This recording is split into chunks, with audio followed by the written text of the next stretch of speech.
What's going on YouTube? If you guys didn't see the tornado video, you guys gotta check that out. Everybody lived, power outage did not come here.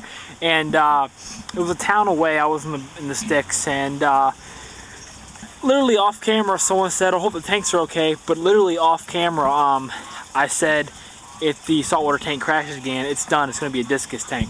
But guys, I'm with the 1,500 gallon pond. It's roughly a 1,000 gallon pond now.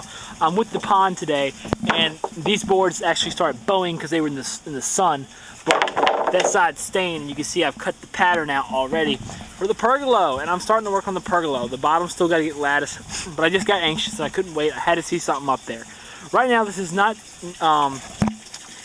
permanent, but I have netting in here to kind of cut back on the leaves. Now this pond was crystal clear. You guys saw a video 2 back.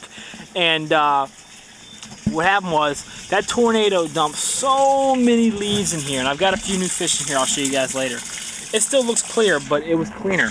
That tornado dumped so many leaves in here, it wasn't even funny.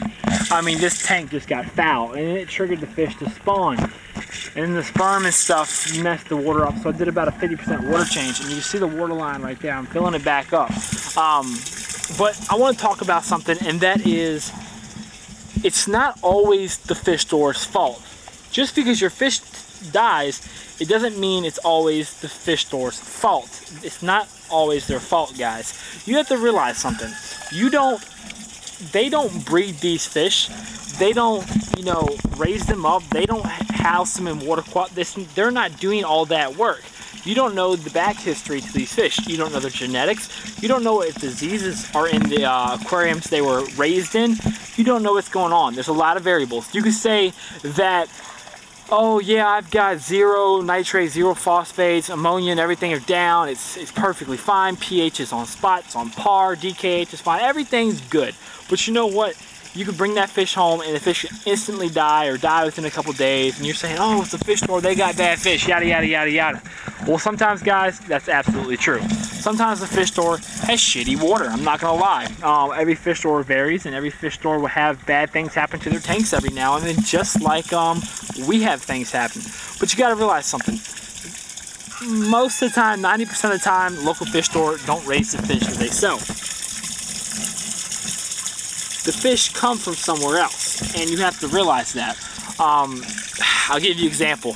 When Gordon's fish store was Driftwood Aquatics in Tappahannock, Tom got in these angelfish, and they were beautiful koi angelfish, and they were all in a 55 gallon. And I said, save that one. I closed tonight. I can't pick it up, but I'm going to come back tomorrow and I'm going to get it. I came back to get it, and sure enough, the thing was gone. Now, I said, whoa, did all of them sell through that quick? And there was like 25 in there. The water quality was perfectly fine in that tank. And he said, no, I contacted the wholesaler and stuff, and yada, yada, yada. They all died instantly. All at the same time, every fish died. Now, you could say, yeah, it could have been diseases, or God knows what's going on in that tank. But let me tell you something, that tank is perfectly fine. I've never seen a disease in that tank. So you got to realize something. The fish are just as good as where they come from. Let me give you an example.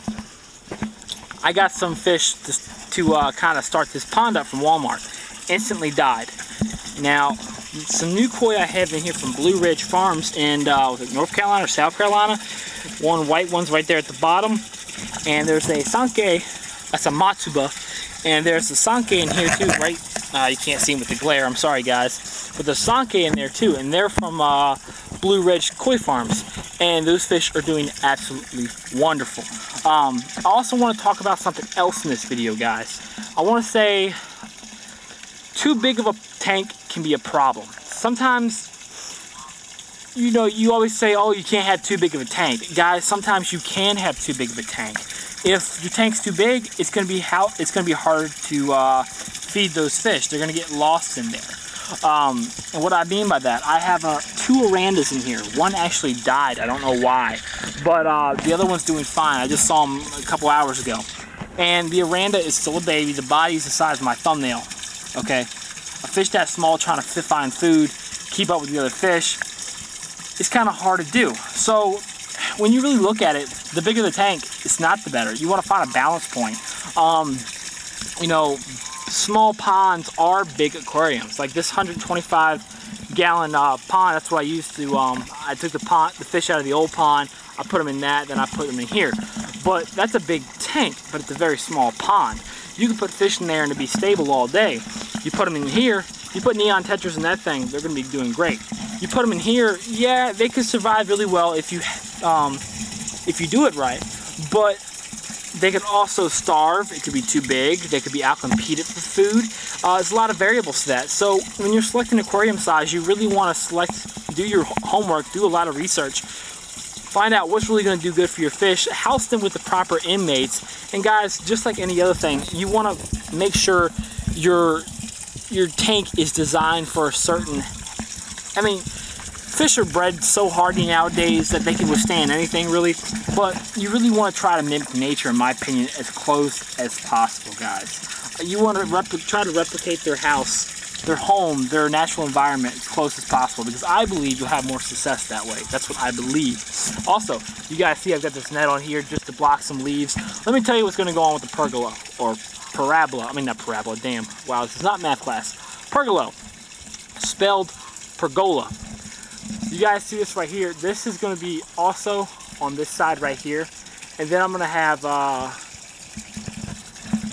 that same design, but in 4.5, 5 foot segments, going 1, 2, 3, 4, 5, or however many I have to put up there. Also, what I'm thinking about doing is putting lattice on each side right here, on the corners, to cover it up and just give it a little bit of look. Lattice is going to be on the bottom to cover it up and make it look really good. It's all going to be stained Cenodonna Red 222. And also what I'm going to think about doing is I'm thinking about putting hinges here. And I'm going to put 1x2s or 2x2s and frame up a big ass door on each side. That way I can pull this netting tight and you can't even see it from a distance. Look. You can barely see it from distance.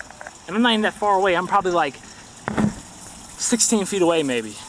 So you can't even see it from a distance. And then when I want to get in there, I can open the door up, access the pond, no problems. And that right there, my friends, is a 55 watt UV light. Let's take a look at the canister filter's remains after the storm.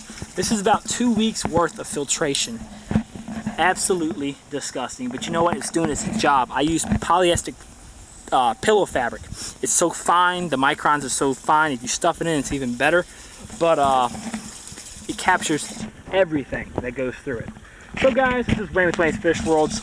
I'm saying goodbye for today. Stay tuned to the next video. I've got lots of topics and lots of videos coming up, guys. Later.